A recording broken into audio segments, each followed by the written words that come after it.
Samtang sa Negros Occidental naman, pila ka mga residente sa sulod sa permanent danger zone o PDZ sa Mount Canlaon. Nagapakatigang nga mag-evacuate. Aktibidad sa vulkan naghagan-haga. Yaring balita ka itong tutukan.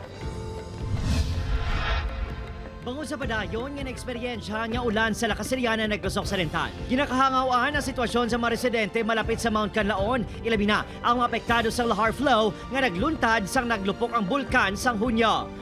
Abang, nabudlayan subo ang rescuers sa pag-inganyo sa pila ka mga residente nga mag-evacuate bangod. Hindi nila basta mabayaan ang ilabalay kag palangabuhian. And especially those nga aragid siya na belong sa 46 km which is included sa preemptive evacuation based on the advice of the OCD nga mag-cooperar kag magsunod sa mga advice. Kasubong na lang sa mag-asawa nga ini nga subong pa lang nagdesisyon nga magsilo sa evacuation center. Ang amo ang kuandra ng balay naagid sa higad sa pa kadom gid.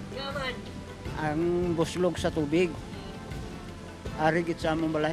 May baka makong nakabuhi. Oo, dili man na amo ginalam. 20,000 ang kapital.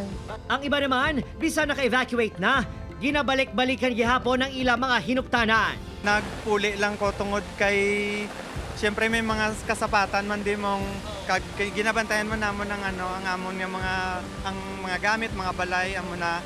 Sino naka-duty sa barangay, na amo din makadto kung gawaga ulan.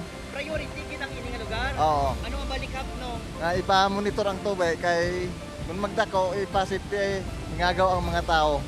Ang Purok Tamburong, kung sa diin nagluntad ang lahar flow, hugot nga ginamonitor.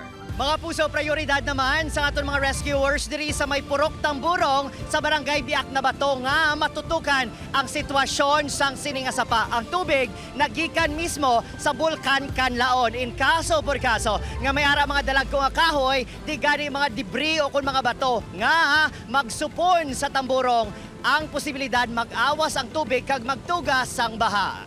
Sa sulod sang 24 oras ng monitoring sang PHIVOLCS, naka-record sang 30 volcanic earthquake sa bulkan. Nagapabilin sa masobra 10,000 katonelada sang asupre ang ginbugas sang bulkan hubalin sang Setyembre 12. Itungod nga malaway ang tiempo, hindi kita maka-measure sang sulfur dioxide emission sa tubong. Continuous pagyapon sa aton nga monitoring. O yan ang aton nga mga seismicity sa ground deformation nga continuous man. Opo, Kiril Casillo, Adrian Priatos, One Western Visayas.